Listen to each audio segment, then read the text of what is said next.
ঘোড়া থেকে পড়ে গিয়ে তো আমরা পুরাই ভাইরাল। তারপরেও আমি সাহস নিয়ে ঘোড়ার উপরে উঠে পুরা বাগানটাই ঘুরে বেড়ালাম। এই শিমুল বাগান জায়গাটা আসলেই অনেক সুন্দর। আজকে আমাদের বোটটা সকাল সকাল চলে আসছে শিমুল বাগানের কাছে, আর সকালবেলা সুন্দর করে সাজুগুজু করে রেডি হয়ে বের হয়ে পড়লাম। হাঁটাহাঁটি করতে হচ্ছে এই বালুর মধ্যে, তাই স্যান্ডেলও পরিনি, খালি পায়ে যাচ্ছি। শিমুল বাগানের আগেও আমি গেছিলাম যখন সিলেট আসছিলাম, ওইখানে অনেকগুলো ঘোড়া দেখতে পাবো গেলেই। আর গতবার তো সিলেটে এসে ঘোড়ার থেকে আমরা ধপাস করে পড়ে গেছিলাম, ভিডিওটা তো সবাই দেখছো, একদম ভাইরাল হয়ে গেছিল ভিডিওটা। তাই এবার আমি একটু ভয় পাচ্ছি ঘোড়াতে কি আবার উঠবো কিনা। একবার পরে তো আমাদের বেশ শিক্ষা হয়েছে, বাট এখানে না সবাই কম বেশি ঘোড়াতে উঠতে চাচ্ছে। আমি তো পুরাই কনফিউশনের মধ্যে, কারণ আমার মনে হচ্ছে আমি উঠলে মনে হয় আবার পড়ে যাব। আমি তাই বললাম ভাবিকে আগে উঠতে, যাতে ভাবিকে দেখে আমি একটু সাহস করে উঠতে পারি। বাট দেখো অবস্থা, কি আর বলবো, সে নিজেও ভয় আর উঠতে পারতেছে না ঘোড়ার উপরে। মনে একটু সাহস নিয়ে নিলাম, আজকে যা হয় হয়ে যাক, হাত পা ভাঙুক আর পড়ে যাই। ঘোড়াতে তো ভাই আজকে উঠেই ছাড়বো। কোমরে একদম ওড়নাটা সুন্দরভাবে বেঁধে নিয়েছি, আমি তো রেডি ঘোড়ায় ওঠার জন্য। বিসমিল্লাহ বলে ঘোড়াতে উঠে পড়ছি, উঠলাম তো বেশ ভালোভাবে।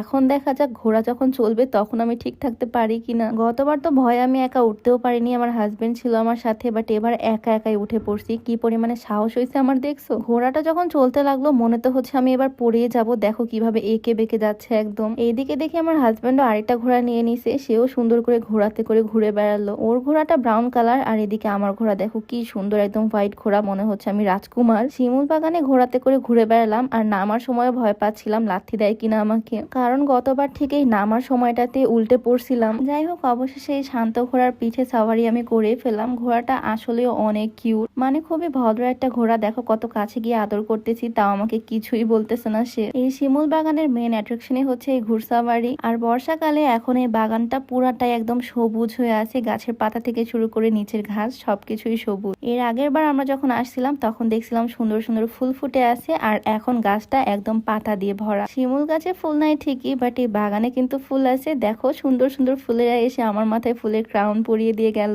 সকাল সকাল হালকা হালকা গুড়ি গুড়ি বৃষ্টি পড়তেছে, আর তার মধ্যে প্রিয় মানুষের সাথে খুবই এনজয় করতেছি আজকের ওয়েদারটা আর এই সুন্দর জায়গাটা। ঘুরতে ঘুরতে তো আমার মাথার ক্রাউনটাই বারবার পড়ে যাচ্ছে, আর দেখো আস্তে আস্তে কিন্তু বৃষ্টিও পড়তেছে প্রচুর। আমি মুস্কান ভাবি সবাই মিলে একদম একটা দৌড় দিলাম, যাতে বৃষ্টিতে আমরা একদম ভিজে না যাই। এখান থেকে বৃষ্টির মধ্যে বোটে যেতে যেতে আমরা ভিজে যাব, তাই ভাবলাম আবারও ঘোড়াতে চলে যাই বোট পর্যন্ত। একবার ঘোড়াতে উঠছি, সাহস হয়ে গেছে, এবার বারবার উঠতে পারবো, কোনো সমস্যা নাই। আমাকে দেখলেই বোঝা যাচ্ছে আমি আর এবার কোন রকমের ভয়ই পাচ্ছি না। আর এবার কিন্তু একটা ঘোড়াতে আমরা দুইজন উঠে পড়ছি। গতবারও আমরা এভাবে দুইজনই উঠছিলাম ঘোড়ার উপরে, আর ধপাস করে পড়েও গেছিলাম, তাও এই সিলেটে এসেই। এবার যদি আবার পড়ি তাহলে একদম মিলে যাবে গতবারের কাহিনীর সাথে। বৃষ্টির মধ্যে ঘোড়াটা দৌড়াচ্ছিল বেশ জোরে জোরেই, আর আমি ভয়ও পাচ্ছিলাম মনে মনে একটু একটু। শিমুল বাগান থেকে বের হয়ে বালুর রাস্তা দিয়ে সোজা যাচ্ছি এখন বোটের কাছে। ওই যে ওইদিকে ঘাটে আমাদের বোট বাঁধা, আরো অনেকগুলো হাউস বোট আছে এইদিকে, বাট আমার বোট পর্যন্ত যাওয়ার সাহস নাই। যেটুকু সাহস হয়েছে ভাই এইটুকুই এনাফ। আমার পিছনে দেখলে বুঝতে পারবা ওইদিকে অনেক খাড়া একটা গর্ত, ওইখানে ঘোড়া নিয়ে গেলে আমি শিওর পড়ে যাব, তাই আর কোনো রিস্ক নিলাম না। আগে আগে ঘোড়া থেকে ভালো মতো নেমে পড়লাম। আজকে ঘোড়াতে রাইড করে আসলে অনেক মজা পেলাম আমি। আর ঘোড়া থেকে নামতে যে পরিমাণে বৃষ্টি শুরু হলো, আবার মনে হচ্ছে এখন আমি পুরাই ভিজে যাব। দৌড়িয়ে উঁচু জায়গাতে উঠলাম, এখানে যদি ঘোড়া নিয়ে আসতাম আমি শিওর পড়ে যেতাম। বৃষ্টির মধ্যে দৌড়াতে দৌড়াতে চলে আসলাম বোটের মধ্যে। আর আমরা তো এত দূর থেকে ঘুরে আসলাম, তাও একদম খালি পায়ে। নদী থেকে বালতি দিয়ে পানি তুলে আমাদের পা গুলো ধুয়ে দিচ্ছিল। এনাদের সার্ভিস গুলো আসলে অনেক ভালো। আজকে তো সকাল সকাল উঠে চলে গিয়েছিলাম শিমুল বাগানে ঘুরতে, আর আসার সাথে সাথে প্রচুর ক্ষুধা লাগছিল, তাই সকালের ব্রেকফাস্ট করে নিলাম, আর তারপর চলে আসলাম ছাদে। আজকে পরা এই ড্রেসটা আমার ভীষণ পছন্দের, আর এই ড্রেসটা আমি নিয়েছি শেজাদ ফেসবুক পেজ থেকে। পেজের স্ক্রিনশটটা আমি স্ক্রিনে অ্যাড করে দিব। ড্রেসটা তোমাদের কাছে কেমন লাগলো, সুন্দর না বলো? আর আজকের ভিডিওটা কেমন লাগলো সেটা কমেন্ট বক্সে জানাতে ভুলবা না। তো সবাই ভালো থাকো, সুস্থ থাকো। আজকের ভিডিওটা এখানেই শেষ করছি, দেখা হচ্ছে নতুন কোনো ভিডিওতে। সবাইকে আল্লাহ হাফেজ।